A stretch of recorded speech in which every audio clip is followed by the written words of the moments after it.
Kami berdoa biarlah setiap benih firman yang ditaburkan ini akan berbuah 30, 60, 100 kali lipat dalam kehidupanmu, rumah tanggamu, kerjaanmu, keluargamu, kesehatanmu, dalam nama Yesus.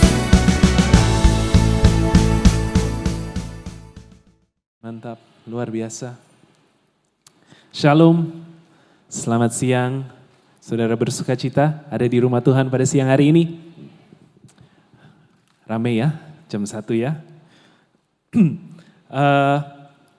Tidak terasa kita sudah mau beberapa minggu lagi kita akan masuk bulan Desember. Beberapa hari bahkan. And then we'll enter into Christmas, Natal. Lalu habis itu kita tutup tahun 2023. And maybe saudara berpikir bahwa 2023 was a hard year for me. Tahun yang sulit, tahun yang susah, begitu banyak dengan tantangan, cobaan. You know, maybe there's broken dreams, mungkin ada impian yang tidak tercapai di tahun 2023. Tapi saya mau ingatkan bahwa Tuhan masih dapat sanggup lakukan hal-hal yang lebih luar biasa lagi. Di tahun 2024, tahun yang baru, Tuhan dapat melakukan hal-hal yang belum pernah kita pikirkan. More than what we have imagined. Tuhan telah siapkan yang terbaik di depan kita. Amin.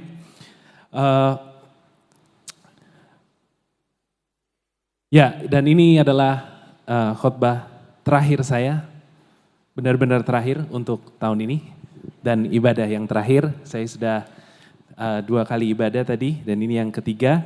Jadi saya butuh energi dari saudara. Jadi if you agree with something, saudara bisa say yes, say amen. Sebab kalau saudara mengaminkan firman Tuhan yang saudara lakukan adalah memperkatakan kiranya firman Tuhan itu terjadi dalam hidup saya. Sebelum kita mulai saya ada pantun, saudara suka pantun? Asik. Tidur siang pakai bantal, biar gak dingin pakai bed cover. Sebentar lagi sudah Natal, jangan lupa janji iman ditransfer. Natal sudah dekat, kakak. Ya, look this month of November dan tentunya memasuki bulan Desember, gereja kita we've been focusing on this idea atau this concept yang namanya melayani, serving. Melayani di akhir zaman, melayani sesama, melayani sekeliling kita. Dan saya percaya dan saya mau kasih dan continuing dengan tema itu dari gembala kita Pastor Albert. Saya mau kasih judul khotbah saya pada siang hari ini, Be Great, Serve Great. Jadi kalau saudara suka untuk nyatat, saudara bisa catat. Judulnya Be Great and Serve Great. Saya percaya bahwa orang yang suka menyatat khotbah, nyatat firman Tuhan, itu pasti dijamin masuk surga. Well, true greatness, kebesaran seseorang, kesuksesan seseorang. Saya percaya bahwa itu ada hubungannya dengan cara dia melayani. It's connected to how they serve. It's connected to serving. Bukan soal menjadi orang terdepan, bukan soal mendorong diri saudara sendiri untuk menjadi nomor 1. It's not about dominating, tetapi true greatness di dalam kerajaan Allah, in His kingdom, itu berhubungan dengan serving and giving yourself so others can live. Berikan diri saudara supaya yang lain bisa hidup. Kita percaya bahwa Tuhan sanggup melakukan hal-hal yang lebih terhadap talenta kita, daripada kita berpegang terus, lalu kita menyimpan talenta kita, kemampuan kita, our finances, our asset, hati kita simpan itu semua hanya untuk diri kita sendiri. Dan akhirnya yang terjadi adalah kita mempunyai satu roh yang namanya roh yang egois. Menyembunyikan talent kita gak mau memakai talenta kita untuk melayani. Tuhan telah kasih kita financial yang mungkin lebih dibanding orang lain, tapi kita gak mau memakai itu untuk melayani sesama, sekeliling kita, tapi kita pakai itu hanya untuk, for ourselves, supaya gimana kita bisa lebih maju lagi, gimana kita bisa lebih naik lagi, gimana orang bisa ingat kita. So we use our gifts and our talents yang Tuhan telah kasih kepada kita, tapi kita pakai untuk kepentingan sendiri. Dan di saat kita melakukan itu, we create this selfish spirit. Di dalam budaya ini, di dunia ini, kita celebrate semua kita celebrate akan kemenangan, kita senang akan kemenangan, kita suka akan sukses, pencapaian, milestones, goals and targets. Kita celebrate award winners, dunia dan budaya kita, we love all that. Dan kita sendiri juga suka akan this idea of greatness, kebesaran, kesuksesan. Nah, dunia selalu mengajarkan kita untuk menjadi nomor 1, harus menjadi juara karena gak ada yang ingat siapa yang datang nomor 2 atau nomor 3. You got to be number 1, you got to be di terdepan. Nah, saudara harus mengerti bahwa Tuhan Yesus sebenarnya suka dan he loves this idea of being great. Bahkan di Alkitab pun nanti kita akan lihat and we'll learn together bahwa Tuhan menunjukkan this concept of greatness, tetapi konsep yang berbeda dengan apa yang dunia ajarkan. Yesus berbicara bahwa kalau kamu mau hidup sukses, hidup great, hidup menjadi terdepan, be a leader, maka kamu harus belajar untuk melayani. Yesus gak datang ke dunia ini untuk dia yang hidupnya sempurna, gak berdosa, dia gak mati di kayu salib, lalu bangkit lagi di hari yang ketiga supaya saudara dan saya hidup itu biasa-biasa saja. Right? Yesus datang ke dunia untuk memberikan kita semua hidup yang berkelimpahan. Dia mau saudara merasakan kehidupan yang baik, rumah tangga yang baik, orang tua yang sehat, anak-anak yang baik, finansial yang baik, semua yang baik, bukan yang buruk atau biasa-biasa saja. Tapi Yesus berkata bahwa izinkan aku tunjukkan ini semua lewat melayani. Berbeda dengan apa yang mungkin budaya kita atau kultur kita mengajarkan. Yesus amat sangat jelas bahwa the path to greatness, jalan untuk sukses, jalan untuk menjadi orang yang besar adalah through melewati serving. Kalau saudara mengikuti basket, ada fans basket di sini, NBA, nggak ada, so good. Selalu ada terjadi perdebatan antara siapa yang the greatest of all time, atlet siapa yang menjadi terhebat, terbesar, the greatest of all time. Kalau mereka bilang the GOAT, ya terkadang ada yang masuk dalam percakapan itu ada Michael Jordan versus LeBron James versus Stephen Curry versus Kobe Bryant. Antara 4 orang itu siapa yang the greatest? Dan mereka sering di TV-TV berdebat antara 4 orang itu siapa, dan masing-masing di eranya adalah atlet-atlet yang luar biasa, great athletes.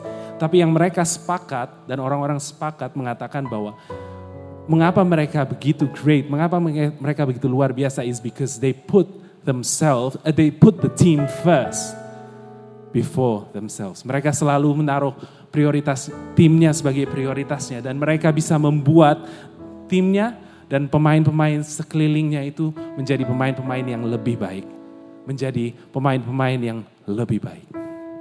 It's not about them, but they always put their team first dan membuat pemain sekelilingnya lebih baik. Kita dapat melihat bahwa berkali-kali Yesus mengajarkan dan menunjukkan pentingnya kita untuk melayani sesama. Untuk saudara dan saya melayani, yang pertama di Markus 9 ayat 33 sampai 37, kita gak akan baca semua. Tapi ini menceritakan pada waktu itu murid-murid dalam perjalanan pulang, murid-murid sedang adu argumentasi, berdebat bahwa di antara mereka, di antara murid-murid ini siapakah yang terhebat? Is it Simon Peter? Is it Petrus yang selalu berdiri di depan, yang selalu melindungi Yesus? Atau mungkin Matius, bendaharanya? Nah, pada saat Yesus sampai di rumah dari perjalanan ini, dia bertanya kepada para murid-muridnya, apa yang kamu perbincangkan tadi di tengah jalan? Tapi mereka diam sebab di tengah jalan tadi mereka mempertengkarkan siapa yang terbesar di antara mereka. Lalu Yesus memanggil ke-12 murid itu, katanya kepada mereka, jika seseorang ingin menjadi yang terdahulu, hendaklah ia menjadi yang terakhir dari semuanya dan pelayan dari semuanya. Kita mau mengambil satu keputusan untuk menaruh Yesus sebagai pusat daripada segalanya, and we want to learn to put others first, menaruh orang-orang lain terlebih dahulu dan diri kita sebagai yang terakhir. Yesus mengundang saudara waktu dia mati di kayu salib, that was an invitation, itu satu undangan untuk hidup dalam greatness, hidup dalam abundance, hidup dalam freedom di semua area hidup saudara, tetapi jalannya adalah melalui melayani. True greatness, sekali lagi saya ulangi, true greatness will only come from serving. Lalu ada juga contoh di mana sekarang ada seorang ibu yang masuk dalam contohnya. Ibunya Yakobus dan Yohanes yang datang kepada Yesus. Ini mungkin sama seperti kayak misalnya kita punya anak ya, anak cowok mungkin dia main di satu tim sepak bola untuk sekolahnya atau tim basket. Lalu ibunya mungkin melihat bahwa oh kok anak saya cuma duduk di bangku kursi cadangan aja. Terus dia datang dan dia berkata kepada pelatihnya, Pak pelatih tolong dong ini anak saya supaya bisa main, dia kan hebat, dia tinggi 2 meter, dia bisa punya kemampuan untuk bermain basket dengan baik. Kok dia gak dikasih kesempatan, kok saya lihat dia banyakkan duduk daripada dia main bareng. Dan ini sama seperti ibunya Yakobus dan Yohanes waktu itu yang berkata kepada Tuhan, berilah perintah.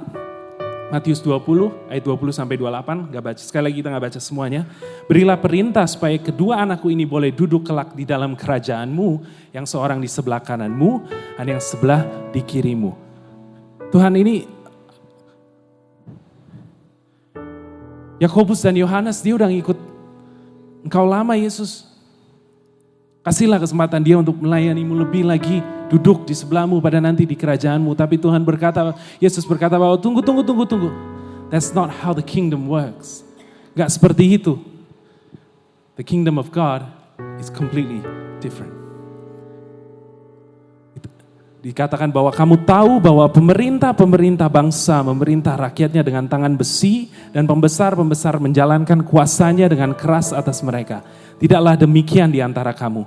Barang siapa ingin menjadi besar di antara kamu, hendaklah ia menjadi pelayanmu. Dan barang siapa ingin menjadi termuka di antara kamu, hendaklah ia menjadi hambamu. Sama seperti anak manusia datang, bukan untuk dilayani, melainkan untuk melayani dan untuk memberikan nyawanya menjadi tebusan bagi banyak orang.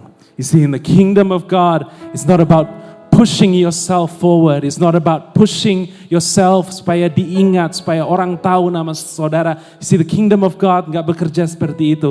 Tetapi kita harus gak menyikut kanan kiri supaya saudara dapat promosi.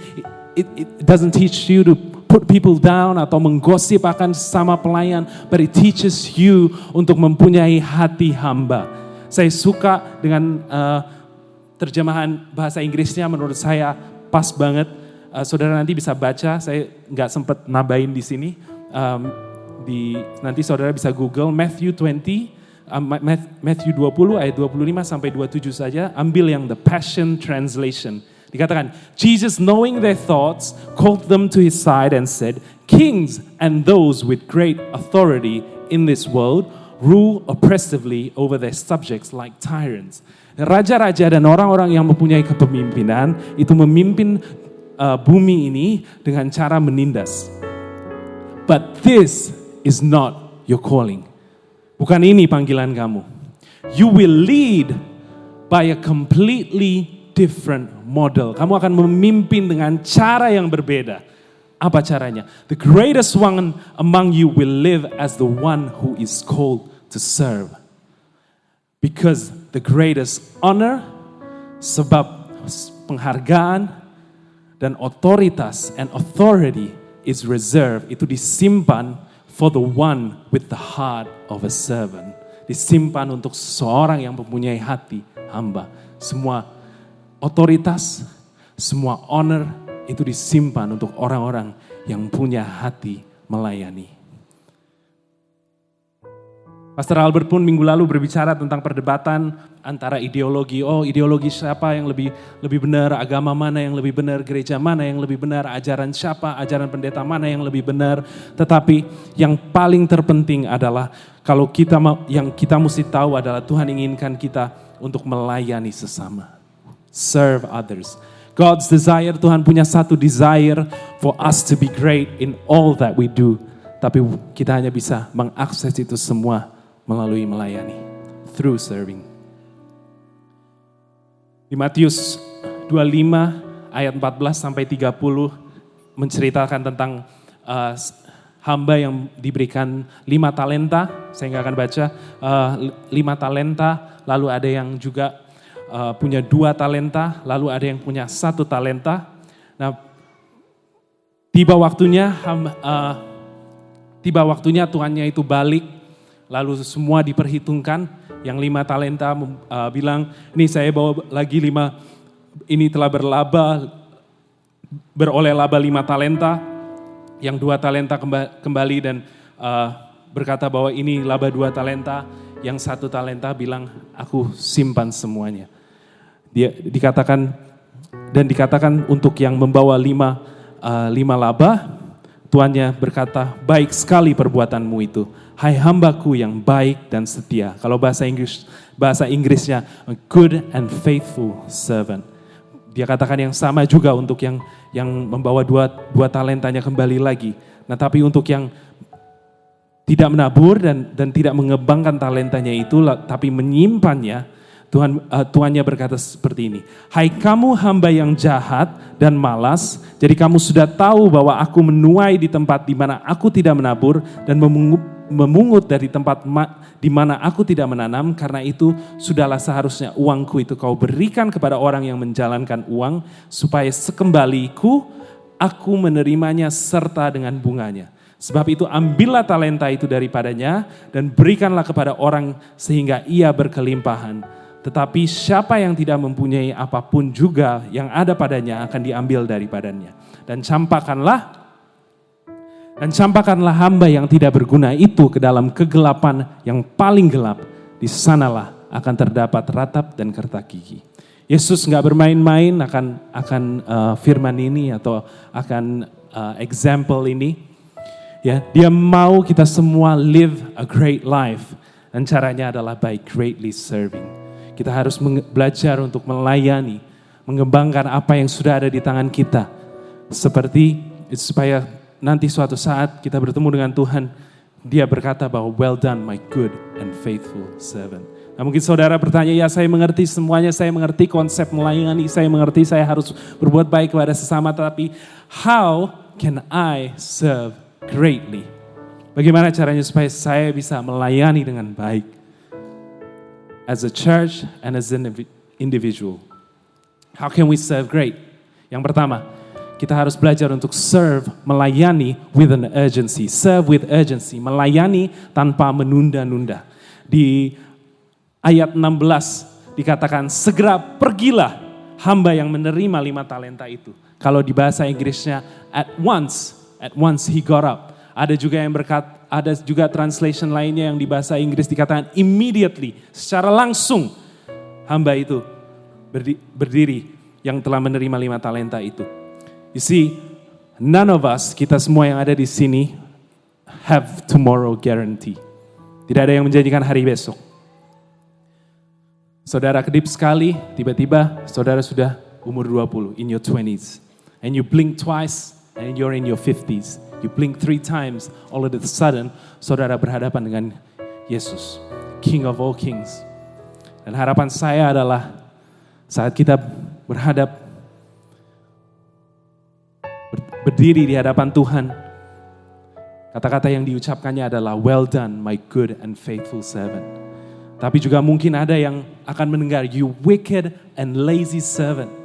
You missed the point. Kamu gak terima isi hatiku. Kamu ngapain aja di dunia? Apa saja yang kamu lakukan? Right? All these talents that you have, all these gifts that you have, resources yang kamu punya. Kamu gak pakai itu untuk membawa kemuliaan buat aku, tapi kamu memakai itu hanya untuk dirimu sendiri. Kamu hanya memakai itu untuk memajukan karirmu, memajukan usahamu, memajukan talentamu. Supaya orang kenal kamu. And we miss the point. Sehingga yang diucapkan adalah, you wicked and lazy servant. Harapan saya bahwa kalau saudara mau melayani, maka sekarang juga ambil keputusan untuk melayani. Jangan menunda-nunda. Kalau saudara menunda-nunda atau menunggu lagi, oh ya udah bulan depan, tahun depan aja 2024, tahun yang baru aku baru mau melayani. Percaya saya, datang tahun 2024, saudara juga gak akan melayani. Tetapi mulai sekarang, pada saat ini, besok pagi saat bangun, set your mind to serving. Katakan bagaimana caranya aku bisa melayani rumahku. Bagaimana aku bisa melayani keluargaku. Hormati orang tuaku. Baik sama anak-anakku. Baik dengan mertuaku. Melayani mereka. Siapa saudaraku yang butuh bantuan. Aku mau belajar untuk bantu. Melayani mereka di rumah kita, di keluarga kita. Melayani di tempat pekerjaan kita. Bagaimana saya bisa menjadi pegawai yang teladan, yang jujur. Bagaimana caranya supaya usaha di tempat saya yang bekerja ini bisa maju. Bagaimana caranya I want to serve in my business supaya bisnis saya semakin maju. I want to serve in my team, in my school, in my community. Saat saudara mulai melakukan hal-hal tersebut, saat saudara mempunyai mindset untuk serve di semua area kehidupan saudara, tanpa saudara menyadari, saudara mulai berjalan dengan apa yang Tuhan mau. Membentuk satu lifestyle, satu budaya, satu kultur yang baru, yaitu menjadi pelayan yang hebat. A servant heart. Tapi jangan saudara menunda-nunda. Karena percaya saja, saudara gak akan melayani. Right? Kalau saat ini saja saudara gak mau melayani, pada nanti saat kedudukan saudara yang sudah tinggi, saudara dikasih kesempatan, dikasih promosi, pada when everything's better, saudara juga gak akan melayani. So kalau saudara benar-benar mau menjadi pelayan yang baik, serve with an urgency. Jangan menunda-nunda. Ambil keputusan hari ini, I want to serve you Tuhan. It's not about me, kita selalu hidup di dunia yang where it's all about me. Dan menjadi satu setting yang natural untuk kita berpikir akan diri kita sendiri. Tetapi yang Tuhan mau adalah kita memikirkan akan sesama kita, orang-orang lain. Dan melayani mereka. Kita harus mulai merubah mindset kita. Di setiap situasi, setiap keadaan, setiap area dalam hidup kita. Kita selalu choose to serve with an urgency. Tanpa menunda-nunda. Yang kedua, how can we serve great? Remember your resources are entrusted and not earned. Menyadari bahwa semua talenta, kesehatan, berkat finansial, aset, semua keluarga yang sehat, itu semua hanya dipercayakan oleh Tuhan dan bukan milik kita sepenuhnya. Kita diberi satu kepercayaan dan dititipkan oleh Tuhan untuk kita menjadi pengelola, pengurus yang baik. Mungkin saudara berkata, tunggu dulu. Aku yang kerja keras, aku yang kerja dari pagi sampai malam. Setiap hari, no day off, no holiday. Aku layak untuk mendapat ini semua. Ini milik aku. Saya gak bilang bahwa saudara gak bekerja keras. Saya gak bilang bahwa saudara bukan orang yang pintar. Tetapi saya mau challenge saudara bahwa siang hari ini saya mau tanya. Dari mana saudara dapat kesehatan untuk bekerja keras? Dari mana saudara mendapatkan wisdom? Dari mana saudara mendapatkan kepintaran? Dari mana saudara mendapatkan network yang baru? Dari mana bisa terbukanya pintu-pintu of opportunities? Itu semua kembali lagi ke Tuhan. Amin. Bahwa semua yang ada saat ini itu hanya dititipkan oleh Tuhan. Dan anugerah yang berasal dari Tuhan. And it's our job untuk kita menjadi pengurus-pengurus yang baik. Biasanya manusia, mereka akan masuk dalam dua kategori ini. Ini milikku, aku sudah bekerja keras dan aku layak untuk mendapati ini semua. Dan kalau ini milikku, berarti I can do whatever I want with it. My resource, uangku, waktu aku, talentaku, aku yang atur. I get the final say. Atau kategori kedua, apapun yang aku punya di tangan aku hari ini. My time, my talent, my gift, my finances. Itu semua hanya dititipkan oleh Tuhan. Hanya sebuah titipan karena Tuhan percaya dan Dia sayang sama saya. Makanya itu Tuhan yang ambil alih, Tuhan yang atur. Ini semua untuk kemuliaan Tuhan. Saudara mau masuk kategori yang mana pada siang hari ini? Seperti good and faithful servant, dia tahu bahwa Tuhannya hanya menitipkan talenta itu. Dan tugas kita, dan pada satu saat dia akan kembali dan dia akan minta perhitungannya semua. Dan adalah tugas kita untuk memuliakan namanya and to see yang namanya a kingdom return. Seperti investasi, just like di dunia corporate, di dunia bisnis, ada orang investasi, mungkin saudara punya usaha, dia investasi, dia taruh uang. Si investor itu pasti akan berharap untuk melihat satu return. Whether it's dikembalikan dengan uang, initial investmentnya, misalnya investasi 100 juta, 100 jutanya balik lagi, atau bisnis saudara semakin berkembang dan uang dari investasinya dapat membelikan aset-aset lain, tapi there needs to be a return, ya kan? Harus ada pengembaliannya. Nah, just like that, Tuhan juga mau apa yang ada di tangan kita itu dipakai for His kingdom, untuk kemuliaannya, supaya ada satu yang namanya a kingdom return. Berkat finansial yang dikirim itu semua adalah anugerah. Berkat yang dipercayakan kepada kita itu ada tujuannya, yaitu untuk kembali memuliakan Tuhan. There is a purpose for return. Nah, saudara mungkin bertanya, bagaimana caranya untuk supaya saya bisa semakin dipercayai? Banyak caranya, but for me, saya mau kasih tahu apa yang sudah saya lakukan. How can I be trusted more? Bagaimana supaya aku bisa semakin dipercayai sama Tuhan? Saya selalu memberikan persepuluhan, tithe. I put Him first with my money. Bukan yang terakhir, sebenarnya it's not about the 10%, tapi the first 10%.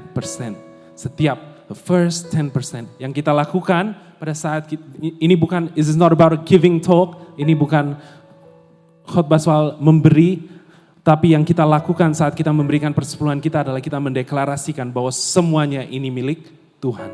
Dan percaya bahwa Tuhan dapat melakukan jauh lebih luar biasa dengan sisa 90% yang ada di saudara, daripada saudara berpegang yang 100% itu. Saudara pegang terus, saudara berusaha untuk tahan simpan dengan semua energi dan kekuatan saudara, dan itu gak berbuah apa-apa.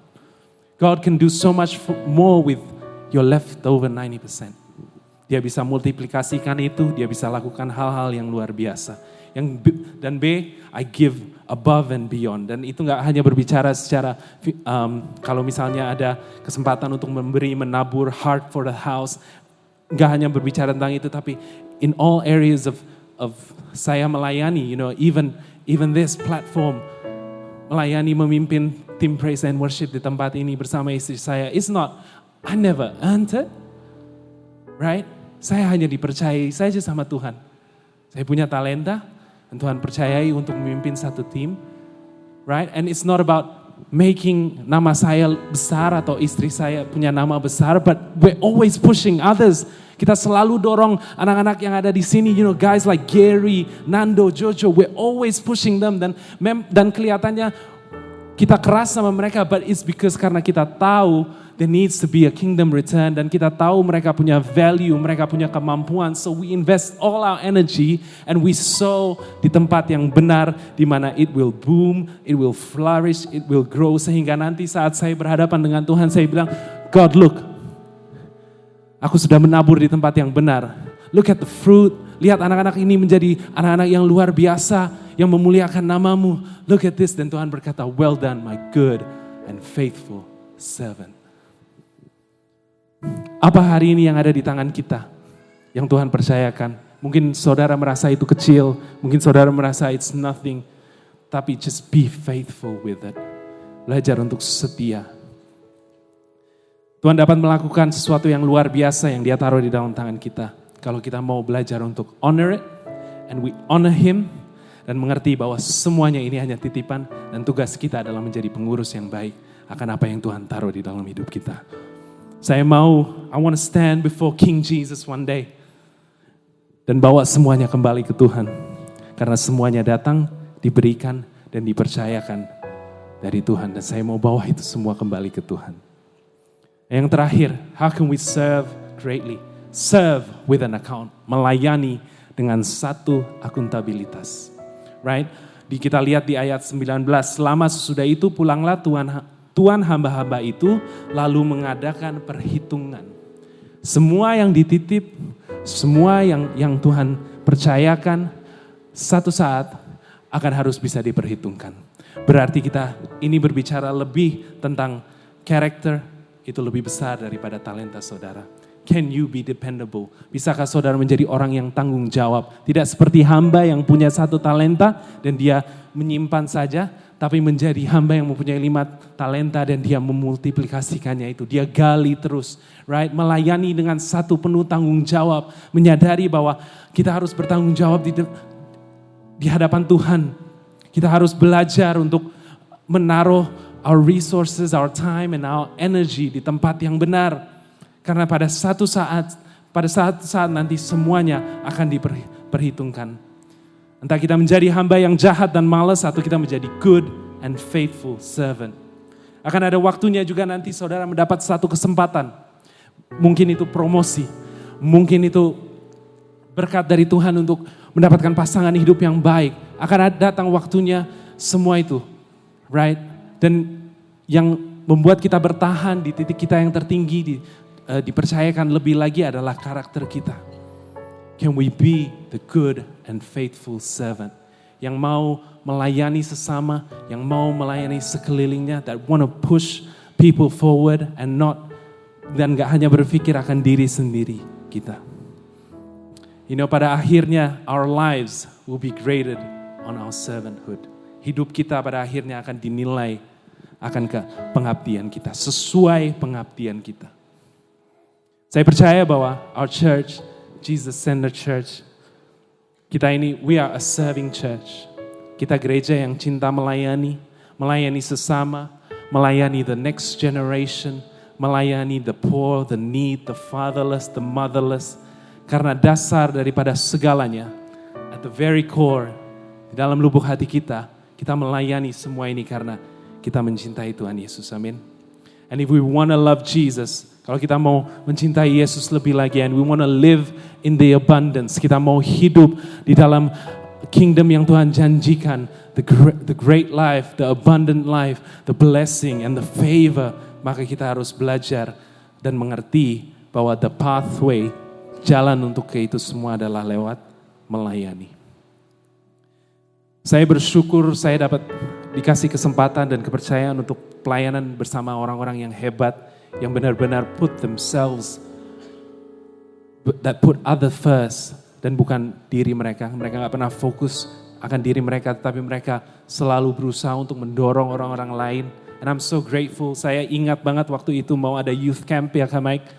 And waktu itu Kak Mike presentasi, and it's like, buat budgetnya segini, jadi anak-anak harus bayar 750.000, ya 750.000 per orang untuk join this camp. Lalu gak lama sehabis itu Kak Ricky langsung datang ke Kak Michael and say, hey, aku mau sponsor 5 kids, 5 anak. Yang mungkin gak bisa bayar 750.000 and maybe it's berat untuk mereka. Tapi I want them to go to this camp. Aku pengen anak-anak ini ikut camp ini karena there's value in it. There's gonna be a kingdom return. Karena God is gonna do something great di camp itu. Lalu gak lama Kak Nofli juga datang. I want to sponsor 4 kids. Saya ingat, aku mau sponsor 4 anak-anak. Supaya mereka bisa pergi ke ini. You see, mereka understand the mission. Mereka ngerti misinya. Bahwa semua resources, all our time, all our energy, all our finances, itu semua datangnya dari Tuhan. Dan kiranya aku tabur di tempat yang benar. Supaya ada kingdom return, supaya anak-anak ini tumbuh besar. Mempunyai satu integritas, satu dasar yang teguh, yaitu firman Tuhan. And one day saya percaya when they get to heaven, Tuhan akan berkata, well done my good and faithful servant. Kamu telah menabur di tempat yang benar. Kamu gak memikirkan dirimu saja.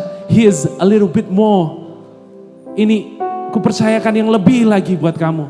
And it's not always about giving. Jangan salah mengerti. Saya ingat ada satu waktu itu seorang perwira yang datang ke gereja ini. Lalu sehabis ibadah dia bertemu dengan host di depan. Lalu dia menyampaikan, menceritakan tentang kehidupannya.